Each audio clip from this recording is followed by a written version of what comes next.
Good morning. It is a real privilege to be here. We've just flown in on the red eye from Melbourne.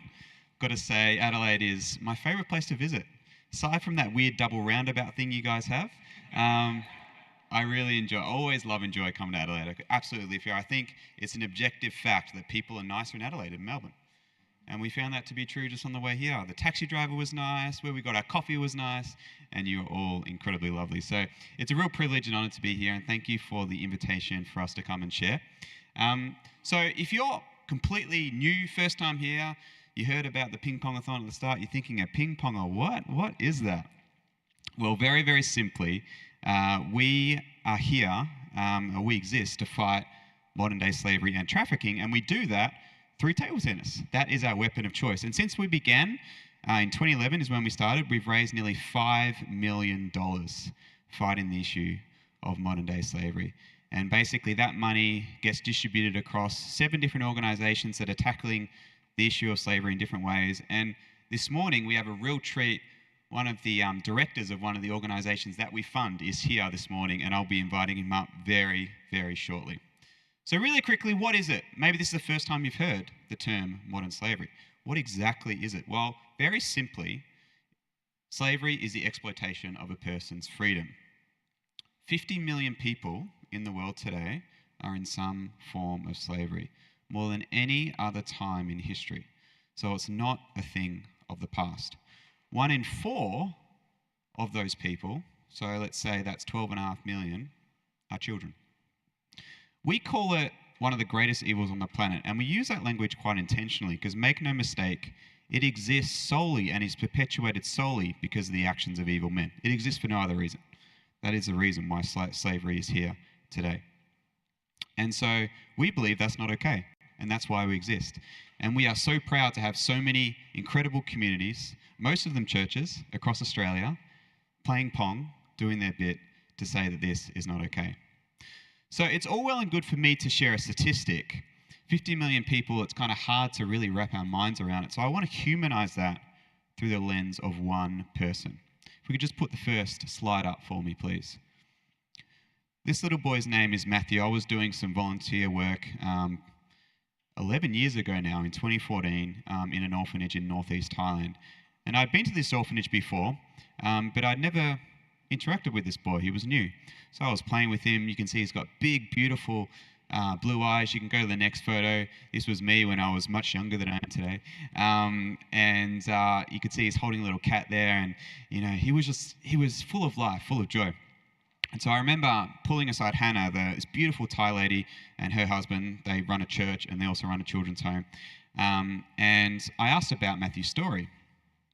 And she proceeded to tell me that just 6 months prior to coming to them, he was part of what's called a beggar's ring. So when you go to cities like Bangkok or Phnom Penh in Southeast Asia, often there are legitimate beggars, but sometimes there'll be people there that are part of a group that are controlling the people, and they will put them strategically on busy corners, and basically they will force them to beg.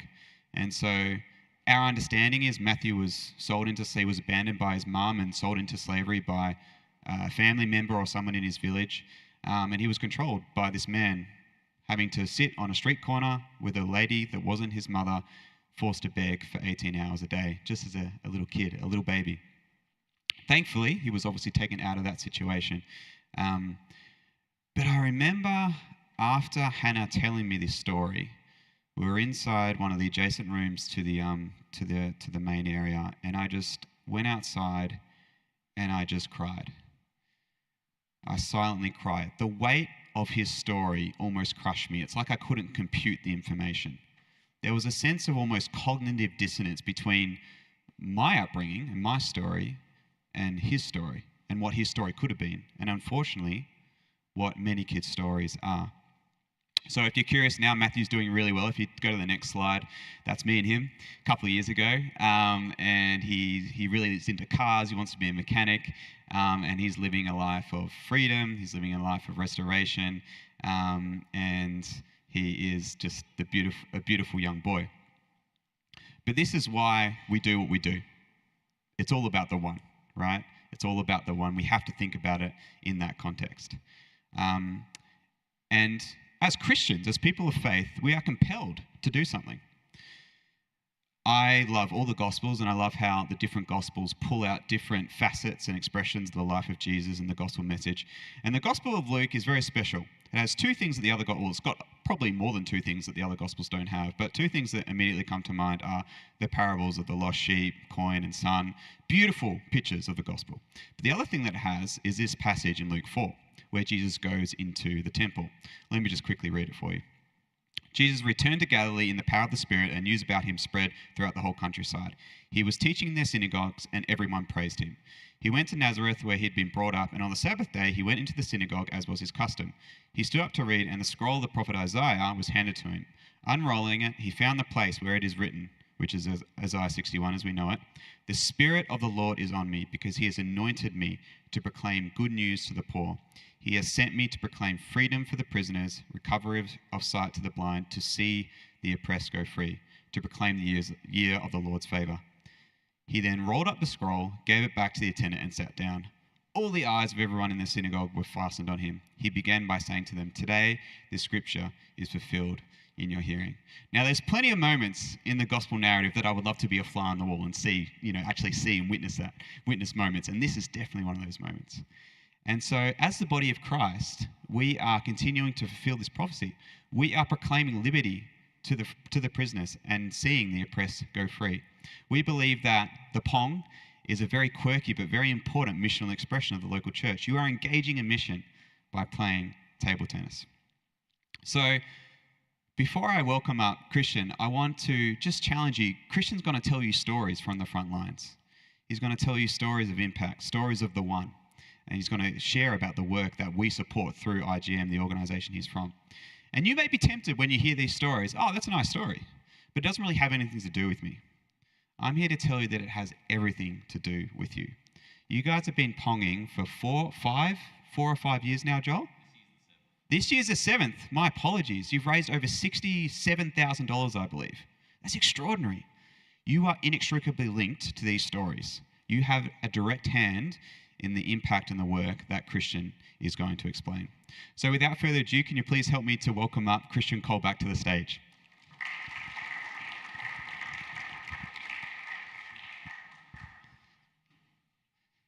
Thank you very much. All right, Christian, let's start with your name. Sounds German to me. Does it? Yes, that's like right. What part of it? It's Christian Kolbach. Yeah, that's right. So just tell us maybe a little bit about your background, heritage, and then maybe one quirky fact before we get into the serious stuff about yourself. Absolutely. So my name is Christian Kolbach, like you already, really well pronunciation, by the way. Thank you. I'm originally from Germany, from a small town north of Frankfurt, middle of nowhere. You wouldn't know it. Maybe you would, and you can come chat to me after. But I moved over to Sydney, in Sydney, Australia, about 17 years ago for a gap year, and I haven't gone back since. It's a long gap year, mate. It's been 17 gap years, and I'm still going strong, which is really good. A fun fact would be that I met my wife just before COVID, and she's also not from Australia, and we happened to have a COVID wedding in 2021 without family, either family here. They were both on Zoom just watching the wedding, and we've promised everyone we're going to do a real big wedding celebration when we can, and we still haven't followed through on that. Okay. Very good. And how long have you been at IJM for, and what's your role there? Absolutely. So I've been at IJM for 2.5 years. Yep. And my title is Director of Engagement. Awesome. Which some people wonder if we do weddings, which we don't. But we do this sort of thing. We connect with churches and with schools, with conferences, concerts, different fundraisers throughout the country. Amazing. So as I described earlier, the way that the Pong works is we fund incredible organisations that tackle the issue of slavery in different ways. We've been working with IGM. This is our 12th year of partnership, which is amazing. And we're incredibly blessed to be able to support and fund their work. So could you first give us an overview of IGM, what you guys do, because you do a lot, and then let's talk about the work that we've supported both in the past and the projects that we currently fund and support now. Yeah, absolutely. So IJM, International Justice Mission, was started by a man named Gary Haugen. Now, Gary Haugen is from the United States. He is a lawyer, and he was the lead investigator in 1994. Was sent by the UN to investigate the Rwandan genocide. And when he was in Rwanda, he saw that at the time there were a lot of incredible organizations that were sending over aid, that were building schools, digging wells, sponsoring children. They're doing all these incredible things, but there weren't any great Christian organizations that were addressing the problem of everyday violence. There is an epidemic that people in poverty that are living in that is hard for us to see because we're protected by our own justice system, but they currently don't have that protection. So from there, he went back to the US and started what is now known as International Justice Mission. Today, we are over 1,400 employees all over the world, mostly in program countries, with employees that are native to the different region and program countries. And we address police abuse of power, violence against women and children, and modern-day slavery, so combating that in all its different forms. And so the Pong has supported IJM in the Philippines in the past, addressing the online sexual exploitation of children. And then more recently, you've partnered with us combating modern slavery across South Asia and Southeast Asia, as well as forced criminality. Okay, wow. So there's two parts to the work then. Forced labor or bonded labor in South Asia, and then forced criminality in Southeast Asia. So let's explore both those really quickly. So firstly, bonded labor or forced labor, what is it? And describe a little bit of the work that we're supporting, and maybe tell us a story, if you can, of someone that you've helped. Yeah, absolutely. So bonded labor often begins with what's called debt bondage. So there's some sort of debt involved that gets a person stuck in bonded labor. Often people have to take out a loan to cover some medical expenses or something else at home related, or they find a job and they happen to get flown over to the place where they're working, and that incurs a debt for that person that they then have to work off. Now the debts are different to the debts that we get into here. The interest that is on top of the debt, where they sign at the dotted line, it means they can never really outpay the interest that's accrued. So they're stuck in bonded labor per se. One person that we've helped, her name is Tintin, and she is from Myanmar. And Tintin was selling food in Myanmar, but she had a debt at home that she needed to pay off. And so she was looking for other work, and she found a job ad for work in Thailand in a factory. And she thought, wow, the pay is great. They're going to look after my accommodation. I'm just going to go for it. Went through the interview process, got accepted. But then the broker ended up locking her into a jelly-making factory where she was one of 18 other Burmese workers working in Bangkok, so in Thailand. Wow. Making these jelly sticks, working from 6 a.m. till midnight, 7 days a week, with a 10-minute break, one meal a day, and was stuck in there. Now, in Bangkok specifically, there's a department called the Department for Special Investigation, the DSI, which is kind of like the FBI of Thailand, but not to the same capacity. But IJM has close connections to them, and so they surfaced the factory to IJM, said, we think there's some bonded labor going on there, we may have to go investigate. And so the team goes over there, IJM, DSI, aftercare workers, but they don't have a search warrant, so they just start knocking on the doors, but no one's opening up. The owner's yelling at the workers, like, stay inside, be quiet. So they just keep knocking, they keep ringing the bell, until eventually one of the workers climbs out the window and comes out. Eventually the owner's daughter opens the doors and lets the IJM staff and the DSI in. Wow. And then they do the interviews. Now what's interesting about this case, so 18 workers, including Tintin, that was stuck there, 5 of the workers actually decided to not trust the local police and stay with the employer. and so 13 of them actually come out, go through aftercare services, do interviews, which ultimately leads to the conviction of the owner of the factory and the owner's daughter, which was really helpful. But it's also, it is a half win because the owner was convicted for bonded labor, but not for trafficking, which means the penalty is a little lower. So the case is actually currently in appeal. Yeah, wow. And Tintin is an incredible survivor leader that is speaking up on the issue of bonded labor. So good. You're connected to these stories. This is why we do what we do. So we've been supporting the bonded labour work, I believe, for this is our 4th year now. Let's talk about forced criminality. So firstly, very interesting term. What does it actually mean in the context of modern slavery? And could you tell us a story of someone in the instance of forced criminality? And maybe before you do that, talk about the trends that you're currently seeing within forced criminality in today's age, because our understanding is since COVID in particular, a lot of things have changed and there's some new trends going on. Absolutely. So I was also new to these terms, forced criminality. There's another term that is being used that is forced scamming. And I'm assuming you all here in Adelaide are as familiar with scam texts, scam emails, scam calls all the time. We all get them. What we don't actually realize is who is behind, who's on the other side of those scam calls. And what the trends that we're seeing with COVID, that there's entire enterprises, criminal enterprises, I should say, that are fueled by forced labor.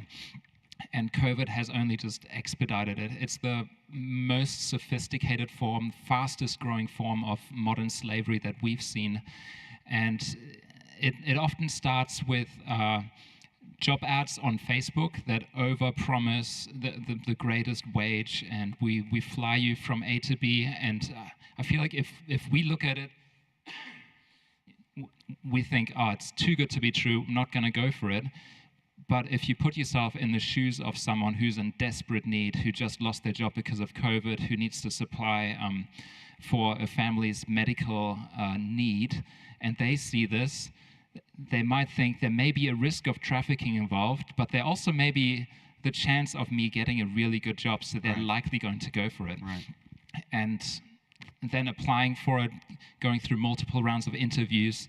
There is entire compounds, scamming compounds across Southeast Asia, so across Myanmar, across Laos, across Cambodia, that have skyrocketed, that have just grown, because this industry thrives in areas where there's no working justice system, where there's no accountability, where no one is checking in and actually seeing what you're doing. I think we've got some satellite images of one of these scam compounds. So if you go to the next slide. Yeah, so talk us through these images, Christian. No, absolutely. We all remember, I'm sure here in Adelaide you also remember 2020, March 2020, when lockdowns first happened.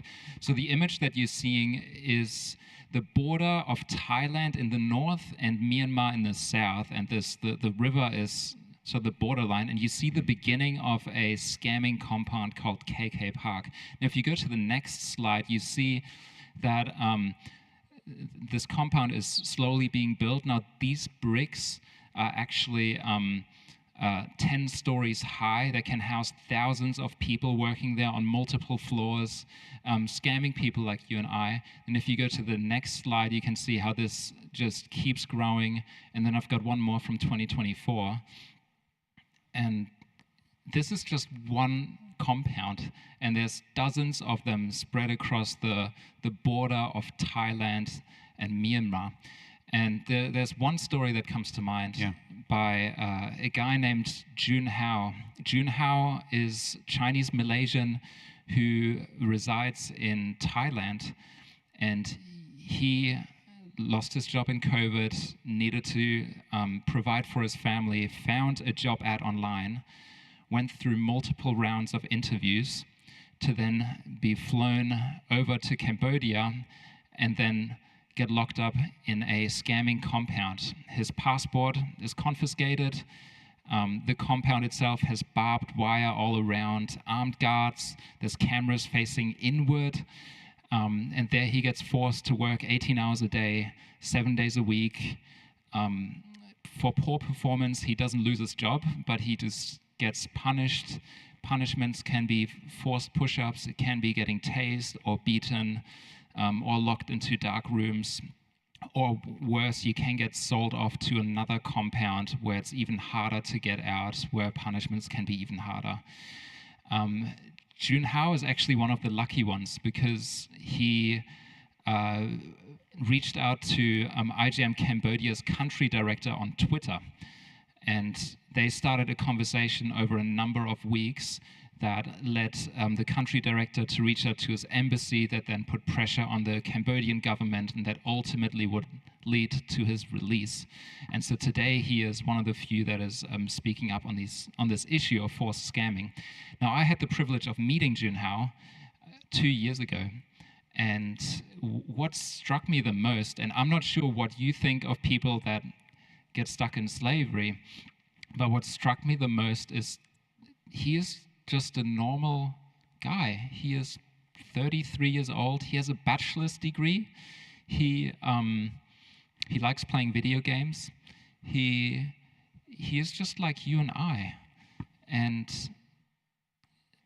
like, I don't know, we can sometimes think people that get stuck in these scenarios, they must be somewhat different from us. They're not. They're just like you and I, and they can find themselves stuck in these scenarios. But it just, for me, it opened my eyes that I used to just get really angry at these scam calls and scam emails and scam texts and even like yell at them sometimes. But now I honestly just try to pray for them when I get them. Knowing that they probably on the other end don't want to do what they're doing. And so just to pray for them can be really helpful. Yeah, 100%. So when we think about why we Pong, we think about the fact that there are many people like Jun Hao that really need communities like us to stand beside them in solidarity, and for us to be able to use our freedom to fight for them that obviously currently don't have any freedom. We often talk about the issue of slavery and tackling the issue of slavery in 3 very broad categories: prevention, stopping it before it happens, systemic legal change, and aftercare. Now, IGM, because I think you are the largest anti-slavery organisation in the world, you do all 3 really, really well. But maybe in relation to systemic legal change, in particular with this issue and aftercare, what is some of the work, like practically, let's get into the nitty-gritty, like when Golden Grove fund IGM through Pong, what are we actually funding? What's the work on the ground look like to combat this evil? No, absolutely. Firstly, thank you so much for Ponging and for doing what you're doing. You're making a real difference. You're sending rescue to people like Jun Hao. But real practically what you're doing is what IGM's theory of change looks like is we strengthen justice system. So we build capacity within the police force, within the courts, the judicial system, and we build up strong aftercare so that a system in of itself eventually can look after its own citizens. That is the theory, and what this practically looks like when you're Ponging is you're helping IGM do police training on the ground to make sure modern slavery awareness is part of what they're doing, making sure the investigators that go out are trained, have the right tools. Slavery is illegal everywhere in the world. It's not enforced everywhere in the world. And so that's where we're trying to bridge the gap. You're helping us strengthen court processes. And it could be as simple as introducing survivor video interviews before the court process happens, because you wouldn't believe how many current court processes still have survivors of abuse being face-to-face with their perpetrators in court, meaning they wouldn't actually say what they should be saying so that the perpetrator gets put away. And what IGM is trying to do is to actually introduce consequences for the perpetrators of abuse, to make sure impunity goes away, and that sets a precedent for other people that enslave people, that they won't be able to get away with their crimes. So when you're Ponging, you're actually helping IJM bring lasting change to a community. Wow, so good. So maybe as we start to wrap up, obviously IGM is a faith-based organisation. Is that true? Yep. And obviously this work is super long-term. Is that also true? So as we partner, obviously with funding, super important, how can we as a faith community be partnering with IGM and the work that you do in prayer? What does that look like? Yeah, absolutely. Like you said, we're definitely a Christian community. We're all believers here in Australia, all around the world. You have prayer meetings every day. We have prayer meetings So every day. Our 9 to 5, my 9 to 5 starts with 30 minutes of stillness. And then at lunchtime, we all come together for half an hour of prayer where we lift up the field office in prayer. But one specific thing you can be praying for, and that is we've actually seen a major breakthrough last week because our registration for an office in Bangladesh has been approved, which is years in the making. So we now have a country director who's about to move to Bangladesh to set up an office to combating the commercial sexual exploitation of children or child sex trafficking in the country, which is a huge, huge problem. And so you can continue to pray for that we'd find the right people that are from Bangladesh, that are Christian, and that are qualified so that they can be part of the IJM team. That would be really great. Very good. So, Golden Grove, I understand that some of this is confronting, but ultimately I hope you're encouraged by the work that you're empowering and enabling through your participation in the Pong. The reality is, through the work of IGM, you have a tapestry of impact all across India, all across South Asia, all across Southeast Asia, Burma, Thailand, Cambodia. This is real. And you guys are directly partnering in the work. So thank you so much for choosing to Pong again this year. We'll actually be back on Friday night with another one of our organisations that we fund. So we're going to rock up probably at about 9 p.m. So if you want to come and say hello again, we would certainly love to see you. And we're both pretty good at table tennis as well, so we'll give you a run for your money. But I really encourage you. If you haven't participated, if you haven't registered to play as a part of the Golden Grove Pong, I strongly recommend you do so. As a Christian, it's a great way to evangelize. Someone asks, why are you doing that? Why are you playing table tennis for, at 3 a.m. in the morning? Well, I'm doing it because my faith compels me to do it. I want to bring light in a very, very, very dark place. And that is the power of what we can do with the Pong. So, I encourage you, if you haven't registered, absolutely register. If you're thinking about donating, go on and do it. Every dollar matters. Unfortunately, it costs money to run programs and to run projects to get this Bangladeshi office up and running. And so, we're so thankful for your participation, for your advocacy, and your support. Thank you for having us this morning. Thank you so much.